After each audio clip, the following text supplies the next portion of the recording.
Yes, welcome back to Dragon Gaming. Today I'm gonna say a story about what if Yuji had the six eyes. Let's watch. Technique, but still rose to a level where he could even rival Sukuna.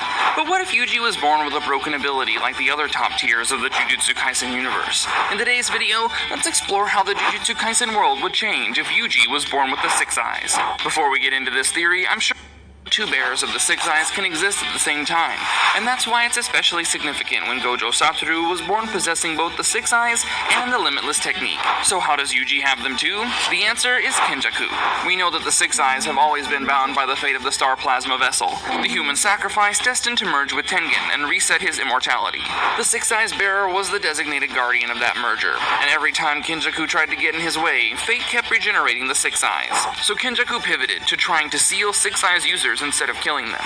And it was this plan that manifested in the Shibuya incident, where he trapped Gojo in the prison realm.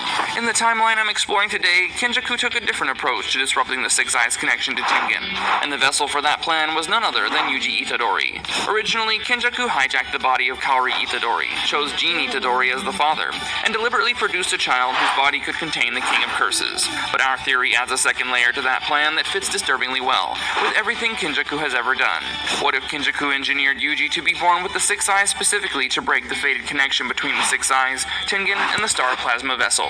Think about it. The system keeps resetting because fate chooses the bearer. But what if Kenjaku could bring the six eyes into the world through some other mechanism than fate? The six eyes typically appears in a Gojo clan newborn. But if Kenjaku routes the six eyes into a child outside the Gojo bloodline, it could corrupt or sever the fateful link entirely. Now before we get to the storyline, we need to be precise about what the six eyes do and don't give Yuji.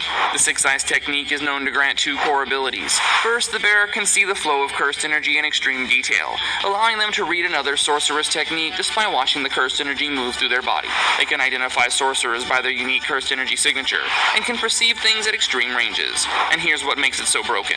The Six Eyes user processes all this information at superhuman speed, as we saw when Kenjaku trapped Gojo in the prison realm. One moment in reality can expand into over a minute's worth of calculations inside the bearer's mind, but that's not nearly as useful. Guys, 2023 is the year to start. Stock prices are low, and now is the time to buy while it's cheap. So Near zero cursed energy waste. The efficiency of the six eyes is so extreme that the cursed energy expended when activating a cursed technique is infinitesimally close to zero. This means a six eyes bearer essentially cannot run out of cursed energy under normal conditions, which is what allowed Gojo to keep Infinity running at all times. Now, Yuji doesn't get limitless as it's not connected to the six eyes directly, which means he doesn't get access to techniques like Hollow Purple either. What he does have is his already ridiculous physical conditioning, a natural black flash aptitude that's arguably the best in the series, and blood manipulation inherited through Kenjaku's lineage via the death paintings. Yuji's cursed energy reinforcement puts him in a class of his own, as perfect efficiency at the cellular level means Yuji is squeezing more power, more durability, and more speed out of every unit of cursed energy he expends. Okay, so that's the baseline.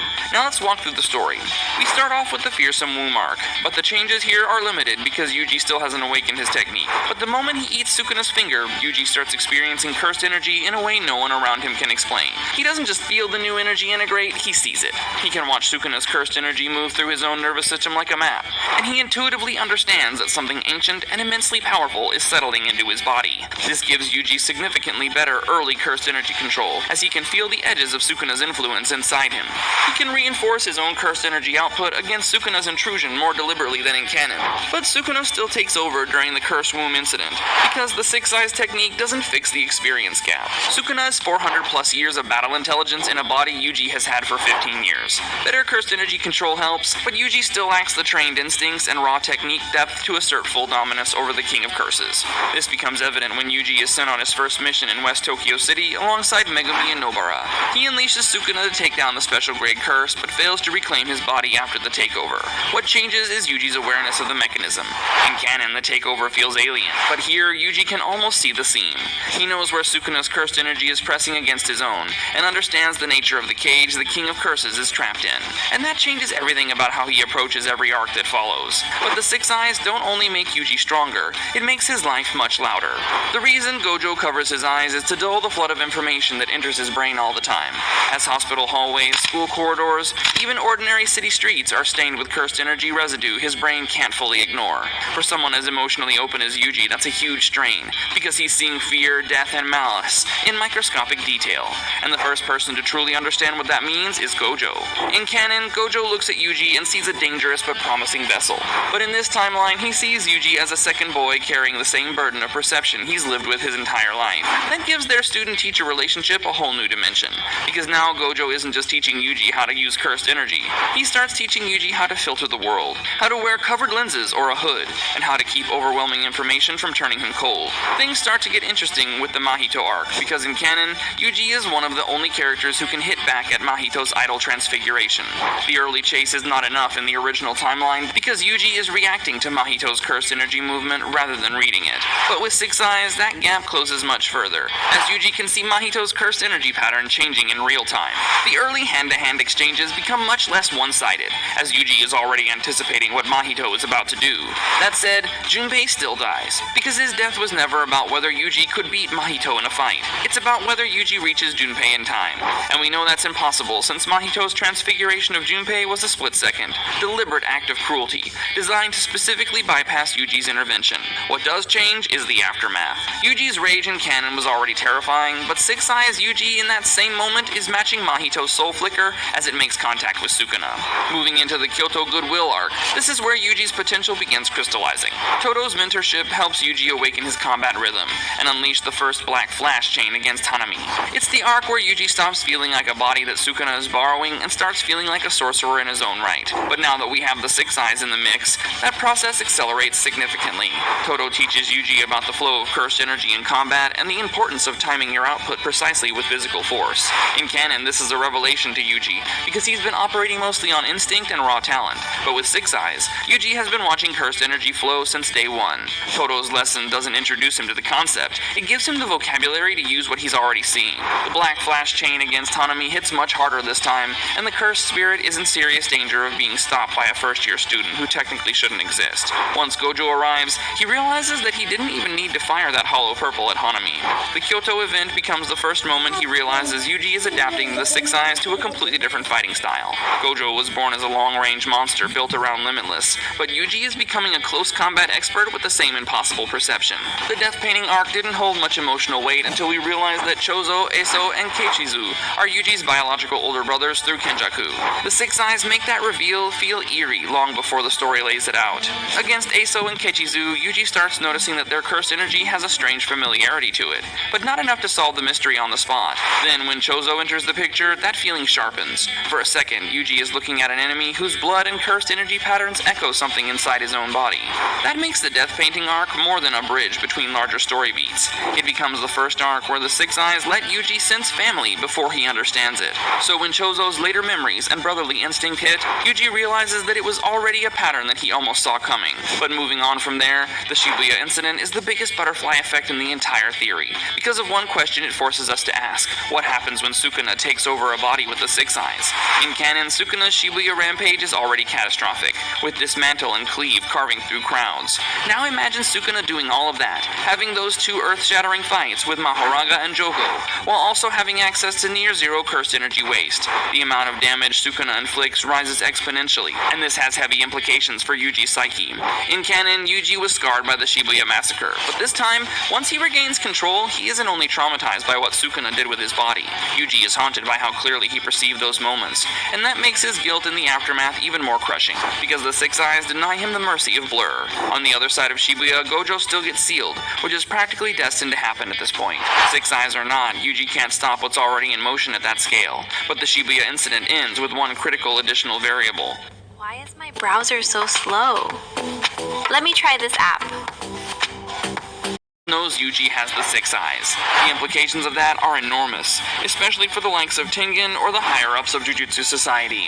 Tengen would immediately understand that fate has been damaged, and they actually have mixed feelings about this. On the other hand, it means the trajectory of Jujutsu Society becomes unpredictable. But on the other, it gives him hope, because if Yuji is still out there, it means the Six Eyes has not been sealed. The higher-ups would be torn between executing Yuji and weaponizing him even more aggressively, while any surviving Gojo clan elders would start looking at Yuji not not as a weapon, but as a walking succession crisis. While the Jujutsu world is in turmoil, Yuji continues exercising the cursed spirits in Shibuya alongside Chozo, but his workload is far less this time thanks to Sukuna's carnage. When Yuta appears in Shibuya this time, it's not to execute Yuji. The higher-ups are still in turmoil, and they need someone who can rival the Six Eyes to keep watch on Yuji. But we already know that Yuta's allegiance is toward Gojo and his students, so naturally, they all get embroiled in the culling game once more. As Kinjaku explained, the culling game is designed as a sorting mechanism that forces sorcerers to either accumulate points or die. The expected outcome of this is that the cursed energy generated within the colonies is used to merge humanity with Tengen, forcing an evolution of humanity. While the end goal seems massive, the culling game is relatively small scale by the time Yuji joins, because the strong sorcerers have already taken out most of the weak ones. Yuji enters as one of the top tiers in the Tokyo No. 1 colony, and the Six Eyes turn every colony encounter into an information problem rather than a survival problem. The Higuruma fight is the most interesting case study here, because having a curse technique changes everything about Higuruma's domain. In canon, Higuruma's deadly sentencing domain confiscates Yuji's cursed energy, turning the fight into a pure physical contest for Yuji. But we know that this is just a response to Yuji not having a curse technique. In a world where Yuji has the Six Eyes, this would get taken away, leaving him the ability to fight on with regular cursed energy manipulation. So while Yuji loses his ability to see everything, options like the Black Flash remain on the table, allowing him to gain the upper hand over Higuruma. The only reason this works in Yuji's favor is because he wasn't conscious of the Six Eyes for most of his life, meaning that he would adapt to being stripped of the technique and still pose a significant threat. Naturally, Yuji would end up sparing Higuruma because he needs to use the lawyer's points to add a rule, so nothing significant changes just yet. The biggest question in this arc is whether Sukuna still attempts to take over Megumi's body if he can access the Six Eyes through Yuji. It's easy to imagine why Sukuna did it in the original timeline. The Ten Shadows is one of the most diverse techniques out there and has been known to overcome Limitless in the past. Compare this to Yuji, who has no curse technique, which didn't give Sukuna any improvements over the techniques the King Curse. Having the Six Eyes is pretty desirable, but the drawback is the way Yuji's mind interacts with Sukuna. Yuji is specifically engineered as Sukuna's vessel, and it takes a serious shock for him to lose control of his body. Sukuna literally can't pull another stunt like feeding Yuji 10 fingers at once, because there are no longer that many fingers to feed. So now he needs a body that can handle the strain of accommodating the King of Curses, holds a desirable curse technique, and can also be overpowered by his will. Megumi is the perfect candidate to meet these conditions, but now we need to question if the Sukuna to Megumi transfer will actually work. Because if Yuji is better at controlling Sukuna thanks to the Six Eyes, how would Sukuna ever manage the transfer?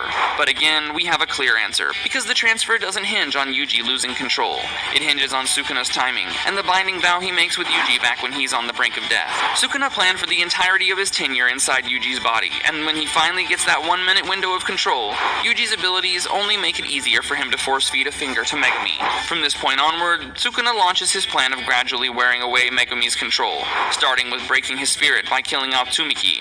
Six Eyes lets Yuji see cursed energy, but they don't let him reach into Megumi's grief and pull him back from the edge. The transfer still happens, and now Sukuna is in a body without the Six Eyes. However, the plan to break Gojo out of the prison realm is unaffected by this development, and they manage to free him using Angel's curse technique. In canon, one of the most significant revelations in the final arc is that Gojo's Six Eyes, during his fight with Sukuna, confirmed that Shrine was engraved in Yuji's soul. In this version of events, Yuji has the Six Eyes himself, which means he could have seen that engraving in his own soul long before Gojo confirmed it. This means that in the time leading up to the Shinjuku Showdown, Yuji spends weeks mastering Sukuna's specialties. Combined with the optimized cursed energy flow that comes with the Six Eyes, Yuji reaches a state where he can employ cleave and dismantle with even greater efficiency than Sukuna. However, not even this makes Yuji competent enough to fight alongside Gojo in the battle against Sukuna, leaving him to only join the fight after Gojo is killed. In canon, person in this age who has ever seen the Jujutsu world through this impossible level of perception. By the time Yuji faces Sukuna in Megumi's body, he brings a kit that no sorcerer in history has assembled. There's Sukuna's native technique, Shrine, which is wielded through the lens of Yuji's soul striking, which affects targets at the soul level rather than purely the physical. We know that Yuji trained blood manipulation with Chozo, but the Six Eyes makes it more precise and efficient in terms of cursed energy usage. This means that Yuji can use the technique to reinforce, attack, and defend in ways Chozo couldn't even conceptualize conceptualize, because his cursed energy control is so much cleaner.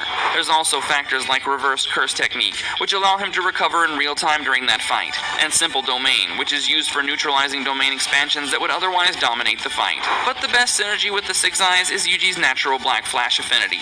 As with near zero cursed energy waste, this black flash chain doesn't end because he doesn't run out of fuel. Sukuna in Megami's body is still terrifying, but now the battlefield has been leveled. Yuji's range and the damage inflicted by Gojo levels the playing field, and for the first time in the series, Sukuna is fighting someone who sees the way he sees. One is the oldest and most powerful cursed spirit in history, and the other is a kid from Sendai, who was supposed to just be a vessel. And after everything Yuji has watched, he knows Sukuna in a way Sukuna has never been known before. He remembers every cursed energy pattern, every technique signature, and every moment of Sukuna suppressed inside his own body across 2 years of coexistence. The problem Yuji runs into almost immediately is the Soul Strike dilemma. His attacks are engraved at the soul level, which means a clean hit on Sukuna risks tearing into Megami's soul, which is already shredded from everything Sukuna put him through.